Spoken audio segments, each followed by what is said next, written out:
Nós estamos, nesse mês de abril, refletindo sobre o vivo Redentor. Hoje pela manhã tivemos uma mensagem específica sobre o momento da sua ressurreição. E agora à noite eu quero meditar com os irmãos no episódio que ocorreu logo após a ressurreição de Cristo. Esse episódio está registrado no Evangelho de Lucas, capítulo 24, a partir do verso 13. Acompanhem comigo. Naquele mesmo dia, 2 deles estavam de caminho para uma aldeia chamada Emaús, distante de Jerusalém 60 estádios, cerca de 12 quilômetros. E iam conversando a respeito de todas as coisas sucedidas. Aconteceu que, enquanto conversavam e discutiam, o próprio Jesus se aproximou e ia com eles. Os seus olhos, porém, estavam como que impedidos de o reconhecer. Então lhes perguntou Jesus: que é isso que vos preocupa e de que ides tratando à medida que caminhais? E eles pararam entristecidos. Um, porém, chamado Cleopas, respondeu dizendo: és o único, porventura, que, tendo estado em Jerusalém, ignoras as ocorrências destes últimos dias? Ele lhes perguntou: quais? E explicaram o que aconteceu a Jesus, o Nazareno, que era varão profeta, poderoso em obras e palavras diante de Deus e de todo o povo, e como os principais sacerdotes e as nossas autoridades o entregaram para ser condenado à morte e o crucificaram. Ora, nós esperávamos que fosse ele quem havia de redimir a Israel, mas depois de tudo isso, é já este o 3º dia desde que tais coisas sucederam. É verdade também que algumas mulheres, das que conosco estavam, nos surpreenderam, tendo ido de madrugada ao túmulo. E não achando o corpo de Jesus, voltaram dizendo terem tido uma visão de anjos, os quais afirmavam que ele vive. De fato, alguns dos nossos foram ao sepulcro e verificaram a exatidão do que disseram as mulheres, mas não o viram. Então lhes disse Jesus: ó nécios e tardos de coração para crer tudo o que os profetas disseram, porventura não convinha que o Cristo padecesse e entrasse na sua glória? E começando por Moisés, discorrendo por todos os profetas, expunha-lhes o que a seu respeito constava em todas as Escrituras. Quando se aproximavam da aldeia para onde iam, fez ele menção de passar adiante, mas eles o constrangeram, dizendo: fica conosco, porque é tarde e o dia já declina. E entrou para ficar com eles. E aconteceu que, quando estavam à mesa, tomando ele o pão, abençoou-o, e tendo-o partido, lhes deu. Então se lhes abriram os olhos e o reconheceram, mas ele desapareceu da presença deles. E disseram um ao outro: porventura não nos ardia o coração quando ele, pelo caminho, nos falava, quando nos expunha as Escrituras? E na mesma hora, levantando-se, voltaram para Jerusalém, onde acharam reunidos os 11 e os outros com eles, os quais diziam: o Senhor ressuscitou e já apareceu a Simão. Então os 2 contaram o que lhes acontecera no caminho e como fora por eles reconhecido no partir do pão. É domingo de Páscoa em Jerusalém. Mas apesar desse nome significar a cidade onde se vê a paz, paz era a última coisa que aqueles homens estavam sentindo. Depois de passarem 3 anos com o seu mestre, vendo os milagres que ele realizava e ouvindo os seus ensinos, tudo aquilo que eles esperavam de Jesus havia sido diluído na mais profunda frustração. Nos 2 últimos dias, eles viram seu mestre, aquele que afirmava ser o Filho de Deus, aquele que eles acreditavam ser o Messias prometido, morrer da maneira mais trágica e vergonhosa possível. Essa tristeza e desesperança não melhorou nem mesmo quando as mulheres chegaram contando que o corpo não estava mais no túmulo. Realmente, o corpo não estava mais lá. Mas O que isso significava? Será que algum dos outros seguidores de Jesus havia removido o corpo de lá? Ou será que os guardas dos judeus haviam retirado o corpo de lá para culpar os discípulos de terem roubado o corpo? O que será que aconteceu? Desânimo, frustração, desesperança eram as sensações que rondavam os discípulos. Mas tudo isso teve um fim. Tudo isso começou a ser dissipado quando Jesus vai ao encontro de seus discípulos. A Páscoa cristã, meus irmãos, é o período de celebrarmos morte e ressurreição de Jesus. E também de celebrarmos, porque através da sua vida, sua morte, sua ressurreição, Jesus veio ao nosso encontro. E hoje eu quero refletir com você justamente sobre isso. Através da narrativa de Lucas, sobre os discípulos no caminho de Emaús, nós vamos ver os momentos em que Jesus nos encontra. Muitos pensam que só podem sentir a presença de Deus ao participar de um culto muito avivado, ou que precisam ter uma experiência de êxtase espiritual. Mas Lucas nos mostra, em primeiro lugar, que Jesus nos encontra nas situações mais simples e mais cotidianas de nossa vida. Tanto o evangelista Lucas quanto os outros evangelistas escrevem sobre os encontros de Jesus, que são momentos singulares, especiais na vida daqueles com quem ele encontra. Mas perceba que são momentos simples, comuns. Notem bem os 3 primeiros versículos do texto que nós lemos.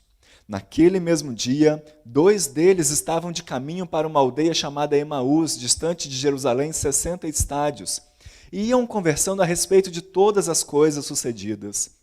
Aconteceu que, enquanto conversavam e discutiam, o próprio Jesus se aproximou e ia com eles. Jesus os encontra no caminho. Foi indo pelo caminho que um dia Jesus parou para pousar na casa de Marta e Maria. No caminho para Jerusalém, Jesus encontra com 10 leprosos, cura-os, e apenas um deles volta para agradecê-lo. No mesmo caminho, mas agora perto de Jericó, Jesus encontra um cego e recupera a sua vista. Quando atravessava Jericó, Jesus encontra com Zaqueu e muda completamente a maneira de pensar daquele cobrador de impostos. Uma outra ênfase da Escritura é mostrar que Jesus é relacional. Jesus não só encontra as pessoas no caminho, mas ele se assenta à mesa com elas. Em Lucas 5, Jesus come com publicanos e aqueles que eram considerados pecadores. E ali, questionado pelos fariseus, ele afirma a sua missão, dizendo: eu não vim para chamar justos, e sim pecadores ao arrependimento. É comendo na mesa de um fariseu que Jesus tem os seus pés ungidos por uma mulher considerada pecadora. É à mesa com os seus discípulos que Jesus passa os seus últimos ensinamentos a eles. Todos esses encontros aconteceram em dias que, para aquelas pessoas, seriam dias comuns. Mas eles não poderiam imaginar que suas vidas seriam transformadas, que aqueles encontros teriam consequências para o resto de suas vidas. É no caminho, é em casa, é à mesa que Jesus se encontra conosco. Ele está presente não só nos momentos solenes de culto, mas nos momentos mais simples possíveis. Num encontro de família, num café com um amigo, no nosso trabalho, em nossa aula, até mesmo em nossa quarentena. Ainda que, assim como aqueles discípulos no caminho de Emaús, nós não consigamos reconhecer a presença de Jesus, Ele está conosco. No final da década de 1980, o ilustrador Martin Handford criou um desenho muito conhecido até hoje, chamado Onde está o Wally? Um desafio para todos. Nesses desenhos, nós somos desafiados a encontrar um pequeno personagem de óculos e camisa listrada no meio de uma multidão.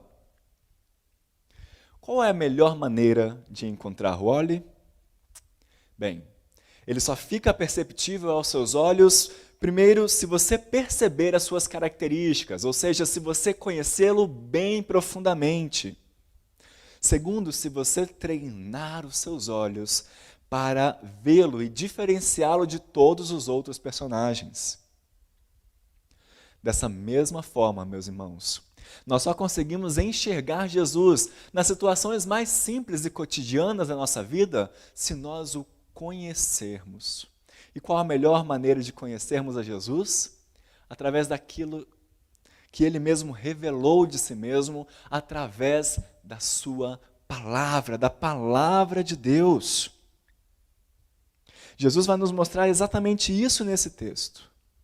Nós precisamos da palavra de Deus para reconhecê-lo nas situações mais cotidianas de nossa vida.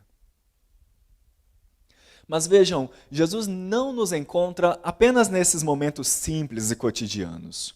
Observe que aquele domingo não era um simples domingo ou mais um domingo comum, mais um domingo de Páscoa para aqueles discípulos. Como nós já vimos, o mestre deles, a pessoa em que eles depositavam todas as suas esperanças e expectativas, havia morrido e o corpo havia desaparecido do túmulo. Por isso, em segundo lugar, esse texto vai nos mostrar também que Jesus nos encontra nos momentos difíceis de nossa vida. Tente imaginar como aqueles discípulos estavam se sentindo após a morte de Jesus. Olhem, por exemplo, as mulheres que foram ao túmulo naquela manhã de domingo. O versículo 1 do capítulo 24 de Lucas nos diz que elas foram ao sepulcro levando aromas para embalsamar o corpo de Jesus. Elas não foram para ver o Cristo ressuscitado. Elas não foram com um sentimento de vitória e de comemoração como nós temos hoje. Não, elas foram para o ungir, para embalsamar o corpo de alguém morto. Provavelmente cabisbaixas, sem alegria, sem esperança, enlutadas, completamente abatidas. Pensem em como Maria, a mãe de Jesus, estava se sentindo também. Finalmente ela conseguiu compreender uma profecia que Simeão fez a ela quando Jesus era apenas um bebê, dizendo que uma espada traspassaria a sua própria alma por causa da morte do seu filho.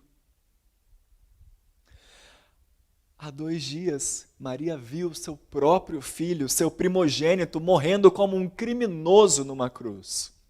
A pior morte que poderia haver naqueles dias. E os discípulos mais próximos de Jesus, aqueles que eram chamados de os 11, agora sem Judas, o mestre deles, que os acompanhou ao longo de 3 anos de ministério, acabou de deixá-los. Aqueles que eles reconheceram como o Filho do Deus vivo, se foi.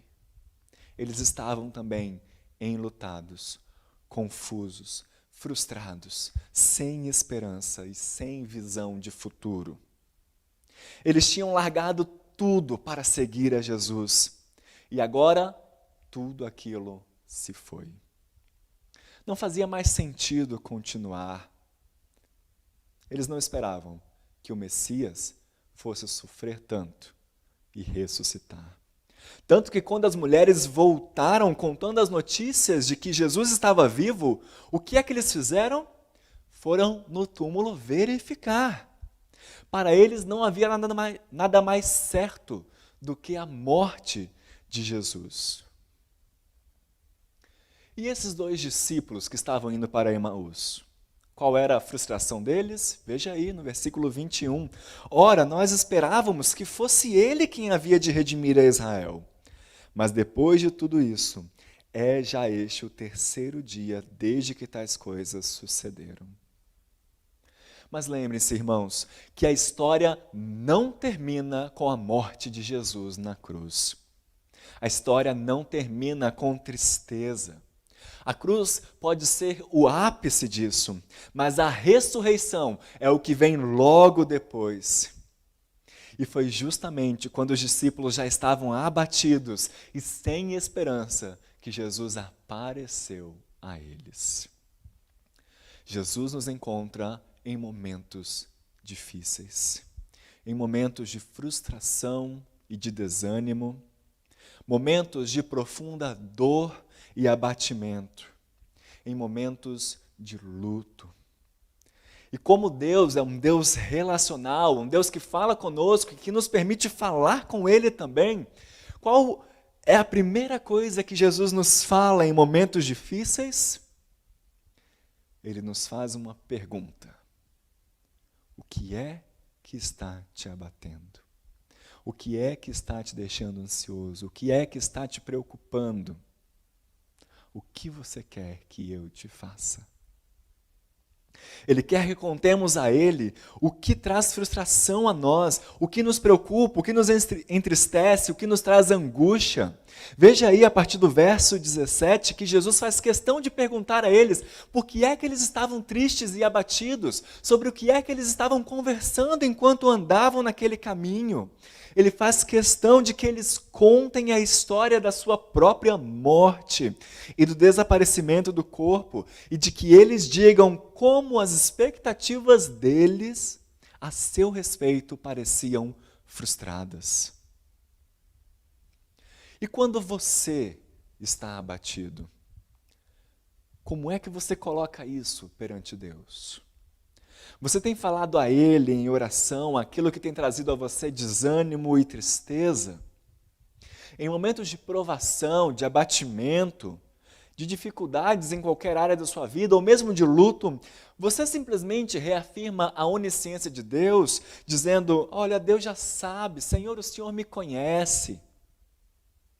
Ou você reafirma a sua dependência em Deus, colocando para Ele tudo aquilo que te incomoda, que te preocupa e que é um peso para você. Mas vejam, esse texto nos mostra que Jesus não apenas quer que coloquemos perante Ele as nossas frustrações. Jesus também nos confronta através da sua palavra. Vejam que ele questiona os discípulos no verso 25 a 27. Ó nécios e tardos de coração para crer tudo que os profetas disseram. Porventura não convinha que o Cristo padecesse e entrasse na sua glória? E começando por Moisés e discorrendo por todos os profetas, expunha-lhes o que a seu respeito constava em todas as Escrituras. Muitas vezes, meus irmãos, nós temos sido lentos, tardios para acreditar nas Escrituras. Muitas vezes temos deixado as promessas de Deus de lado, esquecido delas. Lembrem-se, aqueles discípulos tinham crescido ouvindo o Antigo Testamento e decorando, inclusive, muitas passagens. Quantas vezes eles ouviram que Deus suscitaria um profeta maior que Moisés? Quantas vezes eles ouviram que Deus enviaria aquele que libertaria o povo de todo o pecado, aquele que levaria o castigo do povo de Deus sobre si mesmo? E nós, quantas vezes nós já ouvimos que nada pode nos separar do amor de Cristo? Quantas vezes nós já ouvimos que no mundo nós podemos passar por aflições, mas devemos ter bom ânimo porque Jesus venceu o mundo? Que ainda que uma mãe se esqueça de seus filhos, Deus não se esquece de nós? Que aquele que começou a boa obra em nós é capaz de completá-la? Que nem olhos viram, nem ouvidos ouviram o que Deus tem preparado para aqueles que o temem. É por isso que precisamos voltar os nossos olhos para as Escrituras, lembrarmos e crermos nas suas promessas. Mas vejam, Jesus não apenas nos permite contar-lhe o que incomoda o nosso coração, ele não apenas nos lembra das suas promessas, mas ele também muda a nossa situação. E aqui é fundamental nós lembrarmos que não defendemos a teologia da prosperidade e nem uma vertente triunfalista que nos diz que todos os seus problemas serão resolvidos se Jesus estiver com você. Não. Observe bem o que os discípulos esperavam. Eles dizem, ora, nós esperávamos que fosse ele quem havia de redimir a Israel. Nós achávamos que ele seria o Messias que viria e salvaria politicamente o reino, que acabaria com o domínio romano e faria com que o povo judeu fosse a nação mais poderosa. E quando Jesus se encontrou com eles, foi isso que ele fez? Não. Jesus muda a nossa situação, mas não da maneira que a gente geralmente espera. Não da maneira que geralmente queremos. Ele não nos dá um reino, ele não nos dá uma casa nova ou um carro novo, não nos livra das contas para pagar. Tantas vezes ele não muda o coração da pessoa que teve alguma desavença contra nós. Jesus nem sempre nos dá aquilo que queremos, mas ele aquece o nosso coração, ele renova a nossa esperança e abre os nossos olhos. Foi isso que ele fez com esses discípulos. Veja aí no verso 30. E aconteceu que quando estavam à mesa, tomando ele o pão, abençoou-o e tendo partido, lhes deu. Então se lhes abriram os olhos e o reconheceram. Mas ele desapareceu da presença deles e disseram um ao outro, porventura, não nos ardia o coração quando ele pelo caminho nos falava, quando nos expunha as Escrituras? Observe que a situação deles começa a mudar quando Jesus expõe as Escrituras a eles. É ali que o coração deles começa a ficar aquecido, começa a arder, porque eles entendem com clareza o que a Escritura diz sobre Cristo. Aqui o texto vai reafirmar a importância fundamental da palavra de Deus. É quando eu estudo a Bíblia, quando eu me empenho em entendê-la, é quando eu ouço a sua exposição, que a minha vida começa a ser transformada por Jesus Cristo. Jesus nos encontra em momentos cotidianos e também em momentos de dor e angústia. Um terceiro e último aspecto que podemos ver nesse texto é que Jesus também nos encontra em momentos de comunhão com os irmãos. Depois de terem os olhos abertos e reconhecido que Cristo realmente havia ressuscitado, aqueles discípulos não poderiam ficar calados. Eles não poderiam ficar em Emaús e esperar até o outro dia. Os outros discípulos precisavam saber o que havia acontecido. As mulheres que foram ao túmulo estavam certas. O Mestre estava vivo. E quando voltaram a Jerusalém, e encontraram com os 11 e com os outros, antes mesmo que contassem essa grande experiência que tiveram, os outros disseram, o Senhor ressuscitou e já apareceu a Simão. A situação deles havia mudado completamente. Aqueles que antes estavam frustrados e sem esperança, abatidos e sem ânimo, agora estavam alegres, festivos. A esperança voltou a brilhar e a arder em seu coração. E quando contavam o que tinha acontecido naquele domingo, quem é que aparece no meio deles?